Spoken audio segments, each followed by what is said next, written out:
मैं सर्वप्रथम परमेश्वर का धन्यवाद देता हूँ कि मैं कोविड बीमारी से ग्रसित हुआ था। अप्रैल माह के अंदर और 1 महीना में एडमिट रहा अस्पताल में, और प्रभु की बड़ी दया और प्रभु के दास भाई भागु मौर्जनी ने मुझसे मेरे लिए दुआ की थी और बड़े बोझ के साथ उन्होंने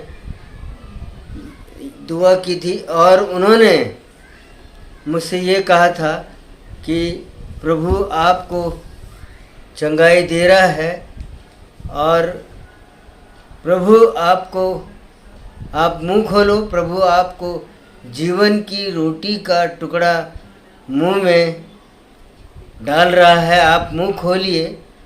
और मैंने दर्शन के साथ ये देखा और मुंह खोला और मैंने उस रोटी के टुकड़े को अपने मुंह में डाला और मैंने विज़न देखा कि मैं एक बड़े तालाब के में से पानी निकाल रहा हूँ और बहुत सारे लोगों को मैं दे रहा हूँ। परमेश्वर का धन्यवाद हो इस विज़न के लिए।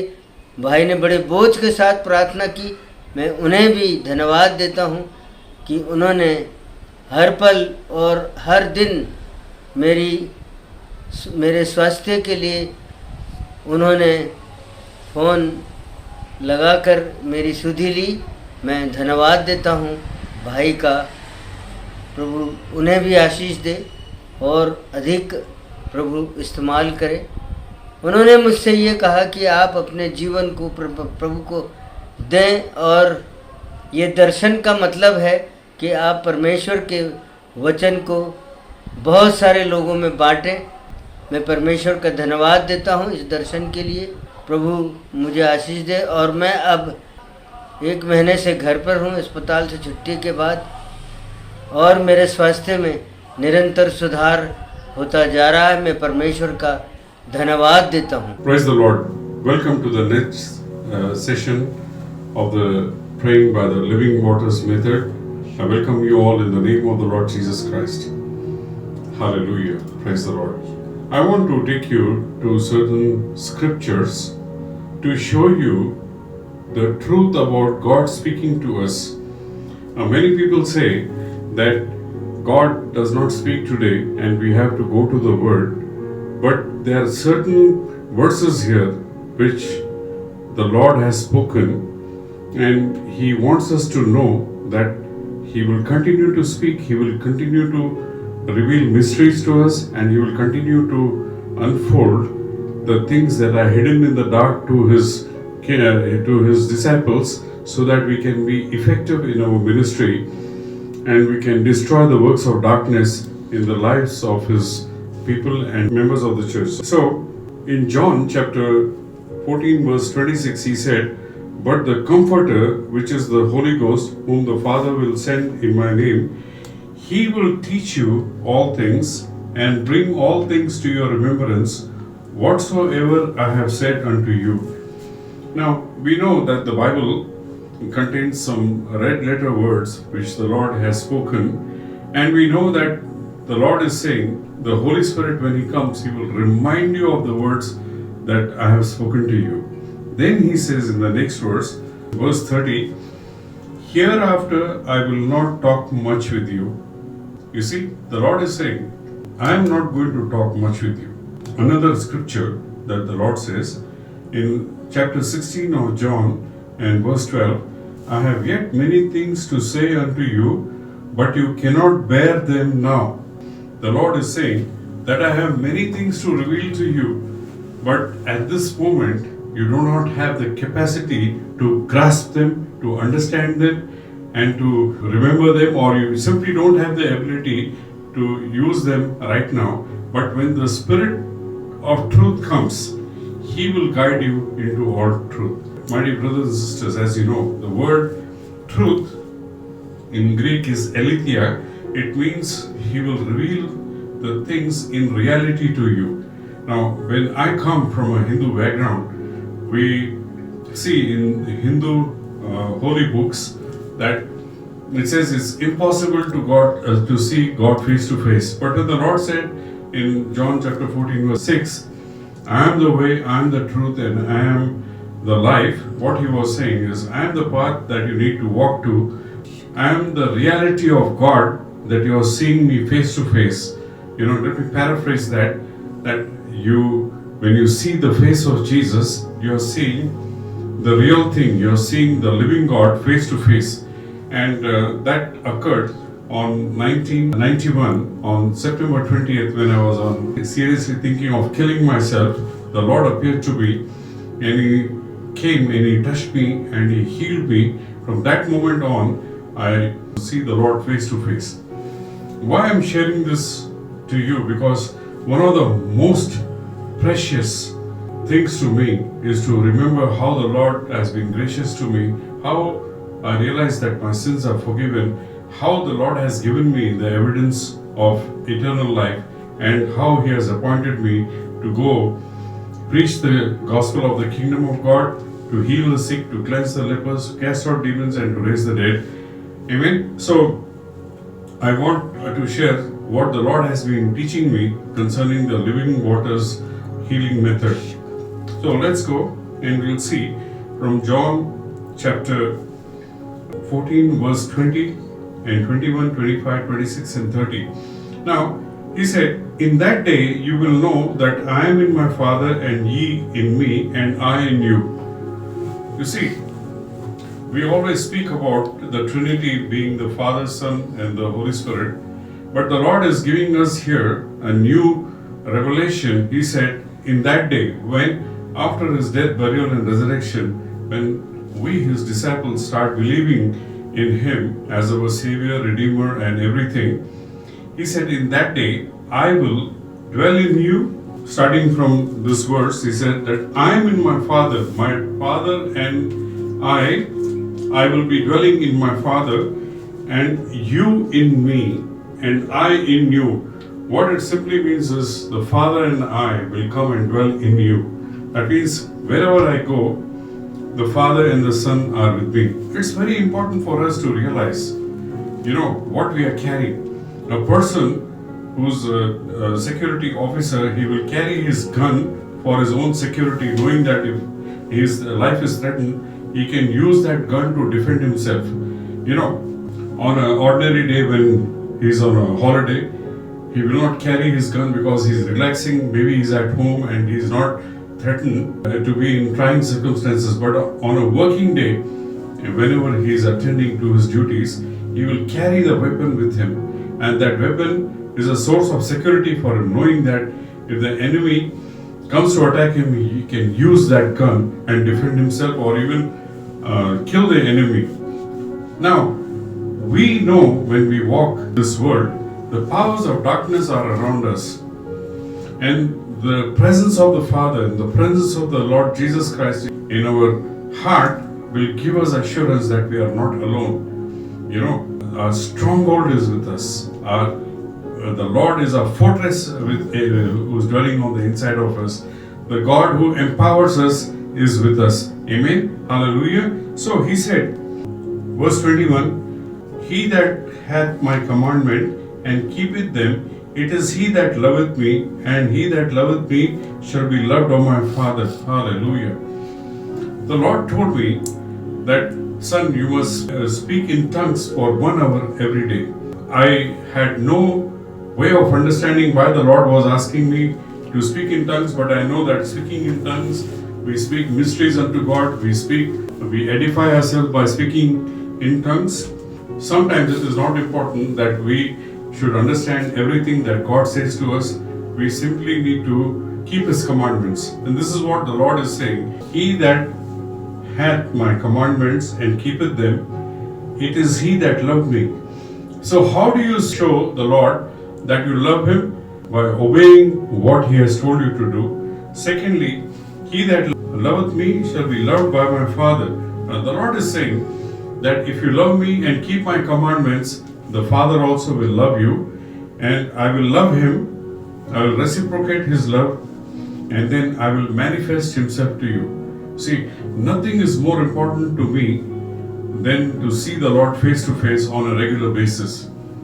And so I make it a habit to pray 1 hour in tongues straight. Keep a timer. Every 5 minutes, I renew the timer and I keep praying until that 1 hour is over. Then the rest of the day also, as and when I remember to pray, I pray in tongues and I spend a lot of time in the presence of the Lord. Why? Because I want to be the one to obey Him. I want to be the one that experiences two-way love. What is a two-way love? I want to love Him and I want to experience His love, and I also want to see Him face to face. Now, when the Lord told me to pray in tongues, I did not take it seriously at first, and then I found that when I was praying for people, I did not have adequate power of the Holy Spirit to fight very effectively with the devil. The devil would be cast out, and it would be a struggle to destroy the works of the enemy in somebody else's life as I was asked to pray. But before I share a parable with you, I also want you to know that God is still speaking, and He's speaking to us and giving us parables so that, and our knowledge concerning Him is very profound. So let's go to Mark chapter 4 verse 10 to 13. When He was alone, the 12 and the others around Him asked Him about the parables. He told them, "The secret of the kingdom of God has been given to you, but to those on the outside, everything is said in parables, so that they may be ever seeing but never perceiving, and ever hearing but never understanding, otherwise they might turn and be forgiven." The Lord told them the parable of the sower, and then He spoke about the seed that fell on different types of ground, and the disciples could not understand. So when He came into the inside, they asked Him, tell us the meaning of this parable. And the Lord said, to you it is given, the secret of the kingdom of God has been given to you, but to those who are outside, everything is said in parables. And in this parable, the same parable is mentioned in Matthew 13th chapter also. But here He says, then Jesus said to them, the 13th verse, don't you understand this parable? How then will you understand any parable? See how profound this is. The Lord was saying to the disciples that it is important to understand this parable. If you don't understand this parable, you will not be able to understand other parables that I am sharing with you. And we see in this same chapter, the Lord shared several other parables with them. But in my ministry and my life, the Lord has revealed many new parables to me that are not written in the Bible. And one of the parables I would like to share with you now, because it has a meaning connected with what I'm going to share with you. There was a king in a particular region, and he was a just king. He had a prosperous kingdom, and it was during one of the time where there was famine in the land, and his cattle were dying, his sheep were dying, and so they were seeking the Lord to pour rain upon the ground. One man came and told the king, there is a sadhu, monk, a man of God who has come and he is traveling through our land. And so the king asked him, there are sadhus and there are men of God who would come and go. What is so special about this? So the man said his hair is matted, and he's taken a special oath that he will go into every kingdom and pray for revival in that land. And he's a Christian sadhu, and when he prays, miracles happen in the name of Christ, and he performs miracles also in the name of Christ. So this king was interested in meeting this man of God. He called his governor and he said, wherever he is in the kingdom, find him and bring him before me within 2 days. So after 2 days, the governor was lucky enough to find that man of God, and he presented him before the king. Now, before the king, when you stand before a king, there is a protocol that you need to follow. You need to keep at least 30 feet distance or 40 feet distance. You can't go very close to his throne. So, when the king saw this man of God standing before him, he saw that he was wearing saffron dress and he had a matted hair. And the king welcomed him and he said, "Oh, man of God, oh saint, you tell me what I can do for you." The man of God said, I have everything that I need. I'm just passing through this land. I don't need anything. So the king said, "All right, before you go, I want you to bless me." So the king got down from his throne and he walked to the man of God, knelt down before him and bowed his face to the ground and he said, "Please bless me." The man of God looked down at him and he was extending his hand, and it is as if something like a warning. He snatched back his hand and he didn't touch the king. And the king, he was wearing his crown. He looked up and he said, "Man of God, please bless me. Place your hand on me and bless my kingdom so that we may prosper. We are going through this famine. We are going through this terrible drought. Please bless me so that our kingdom may prosper." And then he looked up and he said, "Man of God, also bless me that I may have a long life and I will be able to serve my people." And so he bowed down with his face to the ground and he said, "Bless me." And this man of God, he kicked the king on his head and his crown went flying off.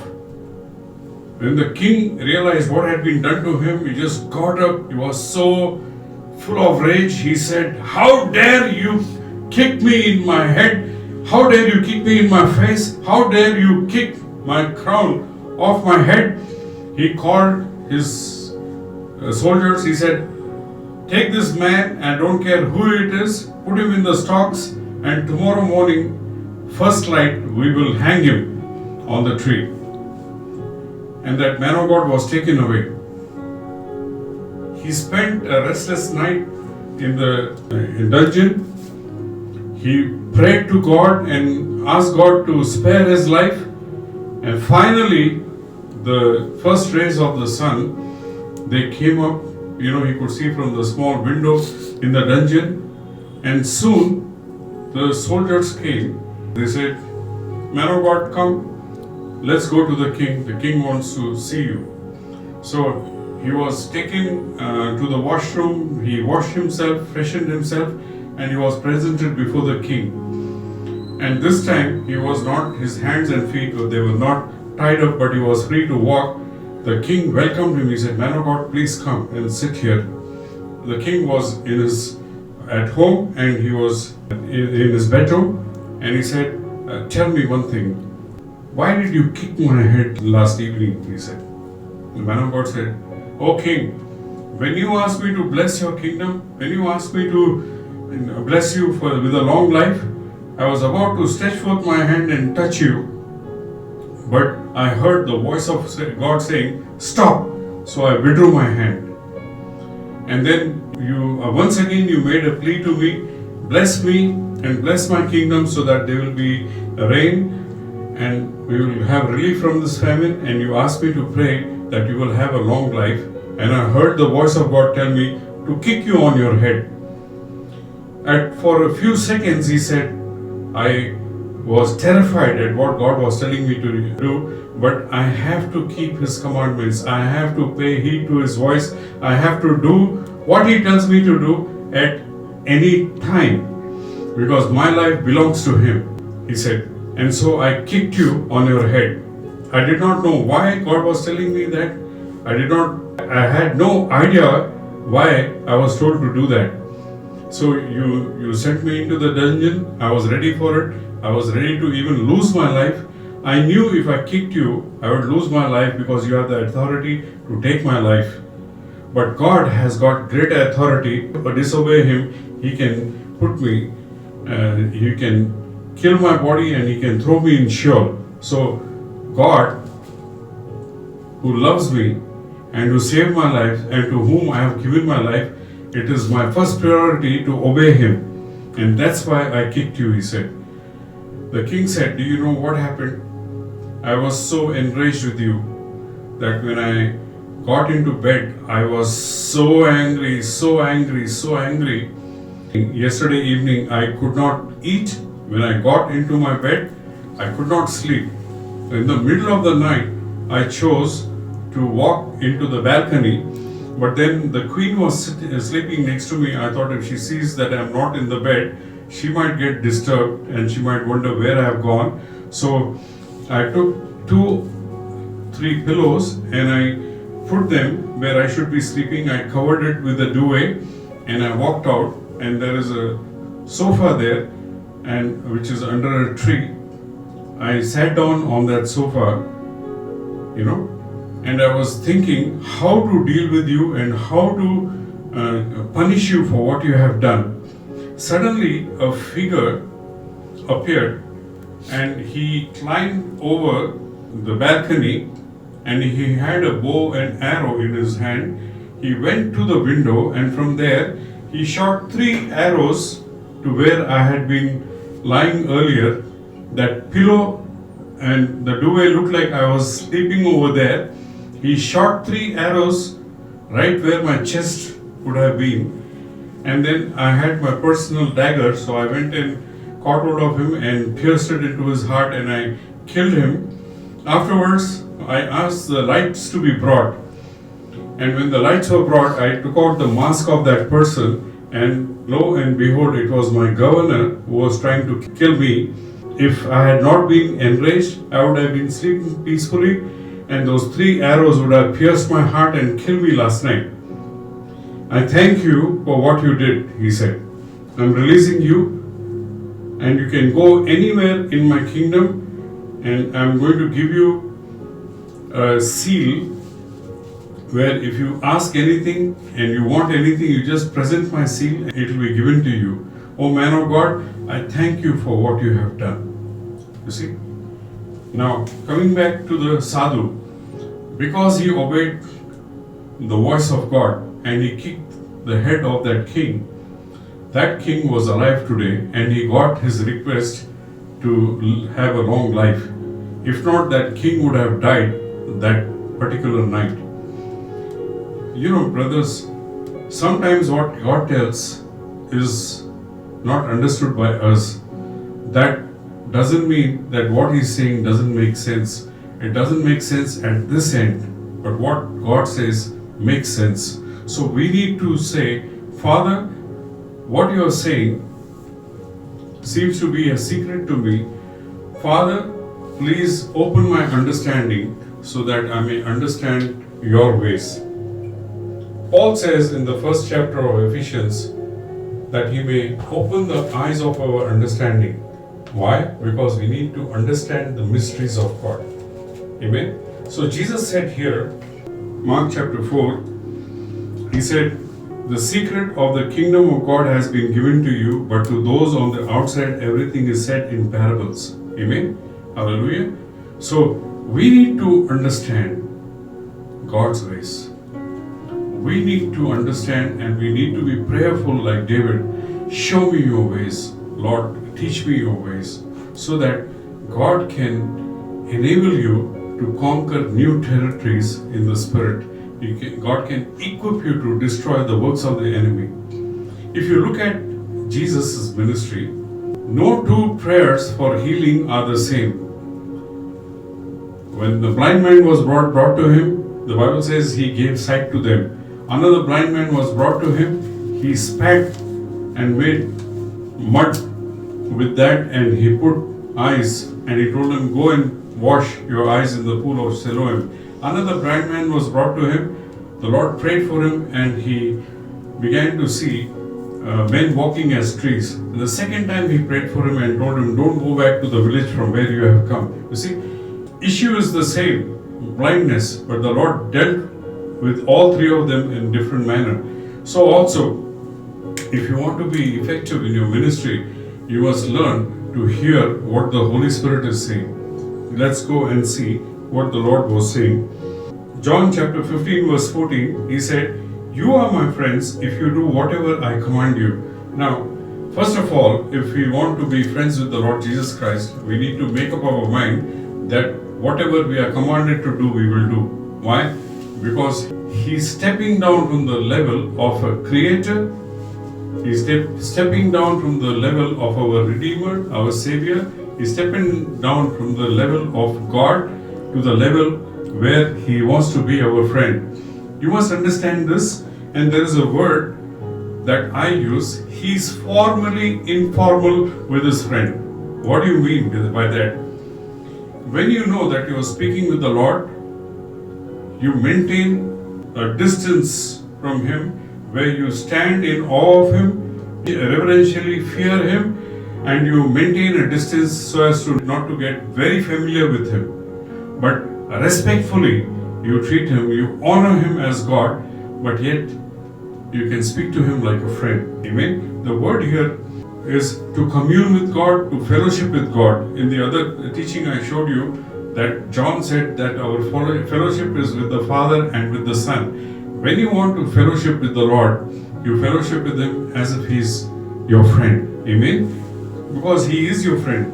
You see, you must maintain a certain differential distance and treat Him as a friend as well as God, yet as one who condescends to commune with you. The etymology of this word is from ecclesiastical Latin, condensare, from con together, that is plus condensare, is to descend, so that the Lord descends to a level of a friend to reveal heavenly secrets to us which the Father has revealed to Him. The Lord said, I don't speak these words.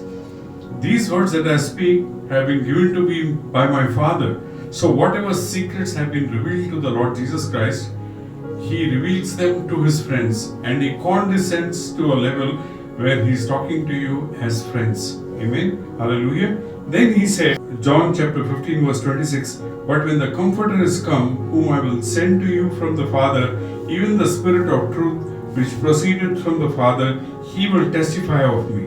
We know that what it means to testify. We want to say what great things God has done in our life.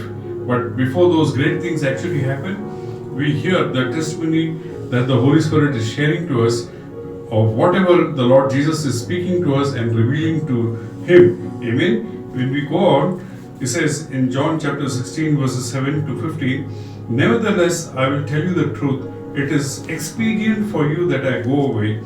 The word expedient here is said, the Lord is saying, it is of great importance to you, great advantage to you that I go away and the Spirit of truth may come. He says, for if I don't go away, the Comforter will not come unto you, but if I depart, I will send Him unto you, and when He is come, He will reprove the world of sin and of righteousness and of judgment. Of sin because they don't believe in me, of righteousness because I go to the Father and you will see me no more, of judgment because the prince of this world has been judged. You see, in verse 12 again He says, I have yet many things to say to you, but you cannot bear them now. You see, the Lord said this because He wanted certain revelations to be given to us by the Spirit of God. And also we see that Apostle Paul, Apostle Peter, Apostle John, and Apostle Jude, Apostle Titus, they were also inspired by the Spirit of God to add to the 4 Gospels that were spoken by the Lord Jesus Christ and written by Matthew, Mark, Luke, and John. You see, the Lord even is revealing many secrets to His apostles, prophets, and His servants today. We need to have a ear that is listening to Him, because here the Lord says, he who has ear, let him hear what the Spirit is saying. Amen. The Lord will speak by His Spirit to you, and you got to have a listening ear, and you have to have a believing heart that this is from God, and if I just follow His instruction, I'm going to get a breakthrough, I'm going to get victory, that door is going to be open for me, and I can walk free into the door. I can set the captives free, which are being held captive in the dungeons of the devil. Amen. And COVID-19 also is a spirit of death, and it's a spirit of COVID-19 which kills people holds them captive and squeezes the life out of them, the breath out of them, and kills them. And we need to learn how the Lord wants us to deal with this particular case. Because many pastors with whom I have discussed this method of praying, they ask me, so you think you have a unique way of healing people through this living waters method? What do I answer to them? I told them that the revelation is from God and this is how He has taught me, and I'm getting very, very high success rate in restoring people back to their families and healing the people from COVID-19. This is not to, condemn any other pastor or to undo the conventional type of praying, saying, God, heal him from COVID-19 in the name of Jesus. I pray COVID-19 leave this person. No. This is an even more effective way of praying to defeat the spirit of COVID-19, to cast it out and to restore people back to normalcy and back to their life. Amen. Hallelujah. So, continuing in this, the Lord said, howbeit He, the Spirit of truth, is come, He will guide you into all truth. The word truth there again is reality. COVID-19, my dear friends, is a reality. You have to come against it face to face. You have to set free the people who are held captive in hospital beds, in severe conditions. You have to set them free. And we need to learn the reality of how to set patients free from COVID-19. And He said, for He shall not speak of Himself, but whatsoever He shall hear, that He shall speak, and He will show you the things to come. So the Lord will not only impart the knowledge of the present, but He will also impart the knowledge of the future. In other words, He will foretell what is yet to come. So by the Spirit of God, the Spirit of truth will tell us of the things to come. And the Lord said, He will glorify me, for He will take of mine or receive of mine, and He will show it to you. See, the revelation to the secret of healing people comes from Jesus, and the Holy Spirit will take it from Jesus and He will reveal it to us. Amen. Hallelujah. Hallelujah. Verse 15, all things that the Father had are mine. Therefore I said that He shall take of mine and He will show it to you. In John chapter 16 verse 25, He said, these things have I spoken unto you in Proverbs, but the time cometh when I shall no more speak to you in Proverbs, but I will show you plainly of the Father. Now, there are things in the Spirit that we need to learn from the Holy Spirit and from the hands of our Lord, from the eyes of our Lord also. In Psalm 32 He says, I will guide you with mine eyes. In Psalm 37 verse 4 it says, delight yourself in the Lord and He will give you the desires of your heart. Brothers, I want to share something. The word there, delight yourself in the Lord, is accurate, but the next verse, I'm told, in Hebrew it means, and God will give you the revelation of the desires of His heart. You see, what happens is, when you delight yourself, God has a plan and purpose for you.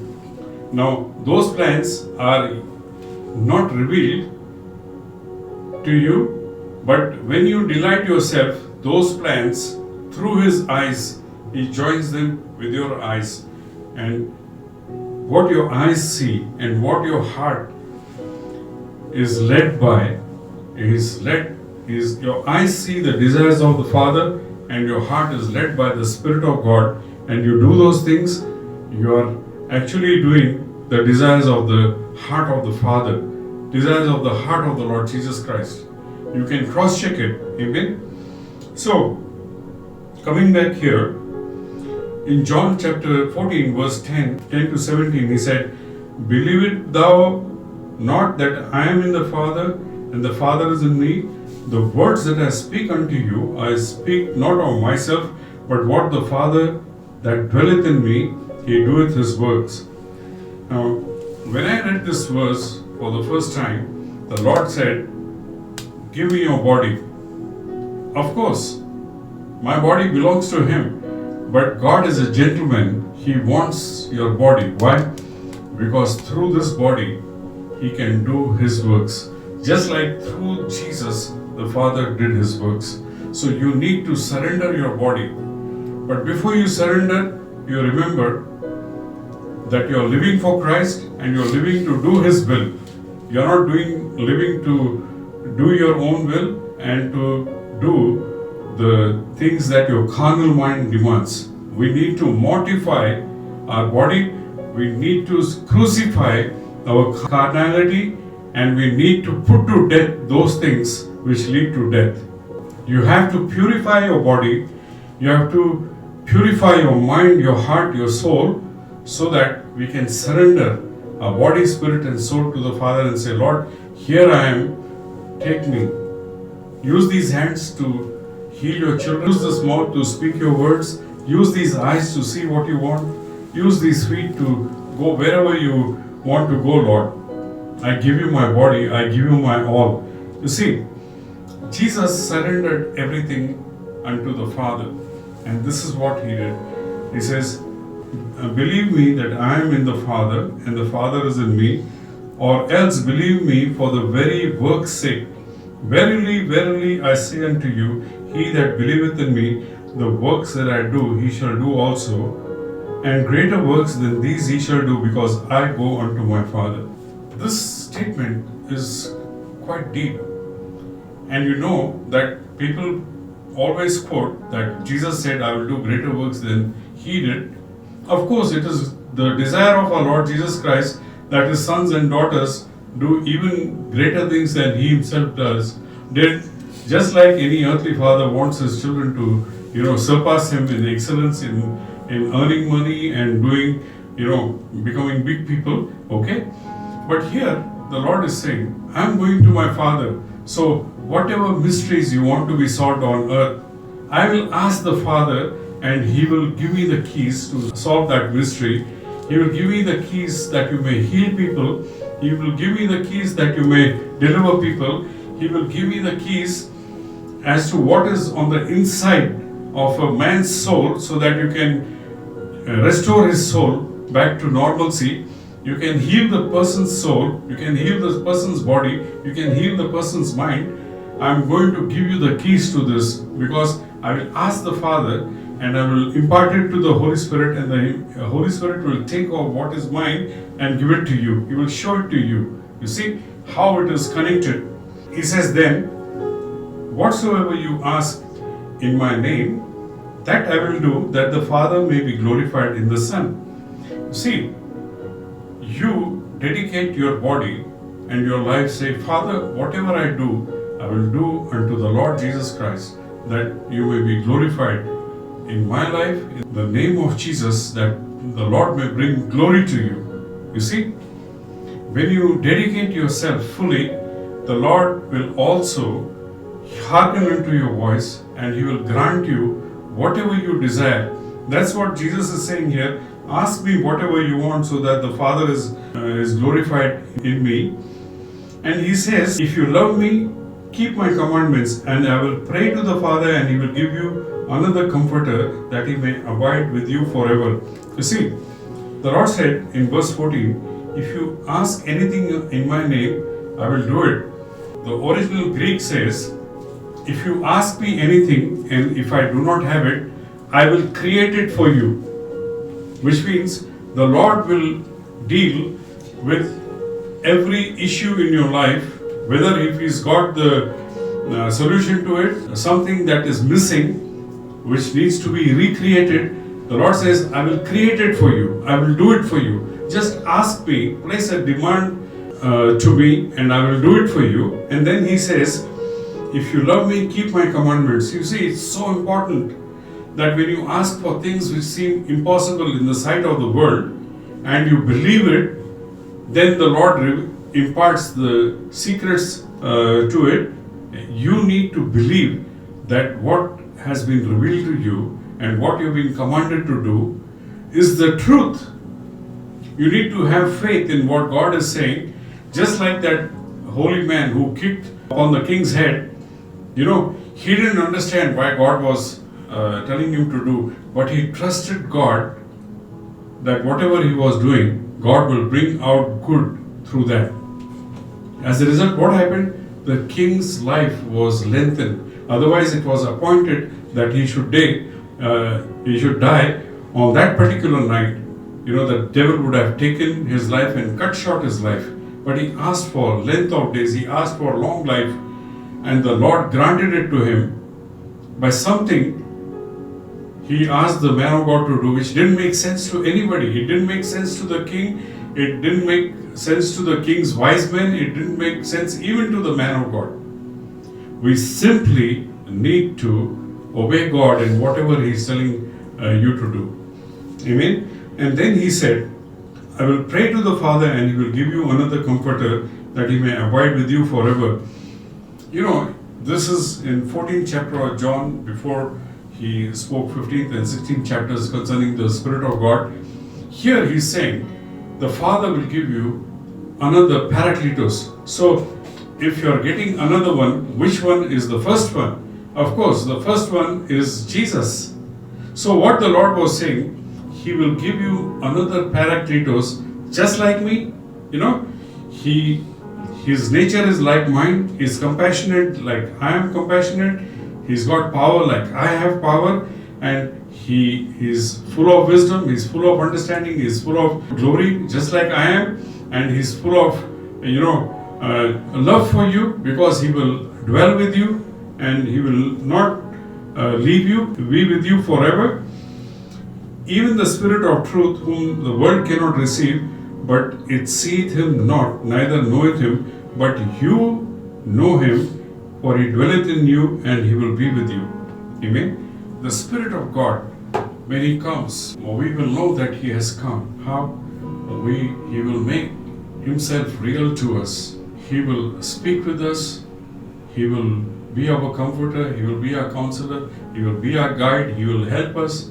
He will empower us. In Acts chapter 1 verse 8, the Lord said, when the Holy Spirit comes, He will give you power to be my witnesses. So He gives us His power, the dunamis power that we require to set people free. Amen. And He will also give the gifts that He has, so that we can do great things for the Lord.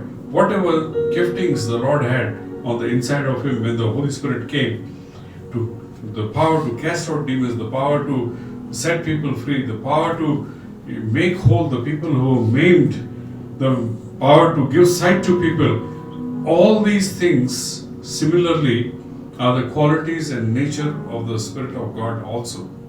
So when He comes, you see, we will know Him, He will be with us, and He will dwell on the inside of us. That's how 1 Corinthians chapter 3 verse 16 says, don't you know that you're the temple of the living God and the Spirit of God dwells in you? Amen. So as you meditate upon these things, God is calling you into a higher level of faith, higher level of understanding, higher level of doing things, and higher level of healing people. So in this segment, we will show you the interaction between the patient as well as the person who prays. It could be you or whoever you are. You're going to learn these things, and you will learn how to pray the living waters method. Amen. Whatever you do it with patience and do it very carefully. Learn the method very carefully, because we don't want any disturbance to come, and that method should be stopped in between. Don't do anything that will damage the course of the healing method, because when you start, you must also complete it. Amen. So be prayerful about it. Pray in tongues, build yourself up, edify yourself, memorize healing scriptures, so that when the Holy Spirit quickens you to speak those scriptures over patients, when you speak it, the power of the scriptures will raise that man up from his sickness. Amen. Be blessed. Bye-bye. God bless you.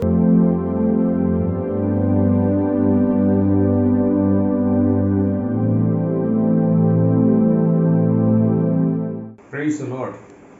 मेरा नाम अशोक कुमार सिंधी है और मैं जयपुर राजस्थान से हूँ। मैं परमेश्वर पिता का धन्यवाद करता हूँ इस बात के लिए कि हमारा परमेश्वर कितना भला और कितना चंगा करने वाला परमेश्वर है। प्रियो, मैं इस छोटे सी वीडियो के द्वारा आपको ये बताना चाहता हूँ कि पिछले 6 महीने पहले जब कोरोना की लहर इतनी फैली हुई थी कि बहुत सारे लोग मर रहे थे और बहुत सारे लोग अस्पतालों में भर्ती थे, कईयों को तो अस्पताल में भर्ती होने का मौका भी नहीं मिला। बहुत बुरी स्थिति, जब ऑक्सीजन कमी हो रही थी और जगह जगह अस्पतालों में बेड फुल हो रहे थे।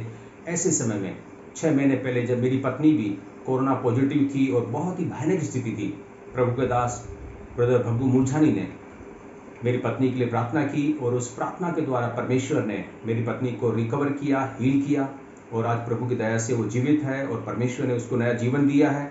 मैं सारी महिमा आदर परमेश्वर को देता हूँ प्रियो, लेकिन मैं प्रभु का धन्यवाद करता हूँ। प्रभु ने ऐसे सेवकों को मसीह की देह में रखा है जो हमारे लिए गिड़गिड़ा कर अंदर से विनती करते हैं, निवेदन करते हैं और पवित्र आत्मा की अगुवाई में हमारे साथ प्रार्थना करते हैं और परमेश्वर ने उनकी प्रार्थना को सुन करके मेरी पत्नी को नया जीवन दिया, रिकवर किया। कोरोना पॉजिटिव से जब दूसरी रिपोर्ट हमने करवाई तो वो नेगेटिव आई और प्रभु ने पूरी रीति से मेरी पत्नी को चंगा किया। उसके लिए मैं सारा आदर, मान, इज्जत प्रभु को देता हूँ। न केवल मेरी पत्नी को, लेकिन उन्हीं दिनों में मेरी बेटी महिमा परनानी और मेरा सन इन लॉ अर्पित और उसका बेटा जोशाया, तीनों घर में बहुत बुरी स्थिति में थे। कुछ दिन उनको अस्पताल में भी भर्ता होना पड़ा, लेकिन उसके बाद भी ब्रदर भग्गू मूलझानी की प्रार्थनाओं से परमेश्वर ने उन्हें भी हील किया और मेरी बेटी, उसका परिवार और मेरी पत्नी अब प्रभु की दया से ठीक हैं। और मैं सारा आदर, मान, इज्जत प्रभु यीशु मसीह के नाम से परमेश्वर पिता को देता हूँ। आमीन।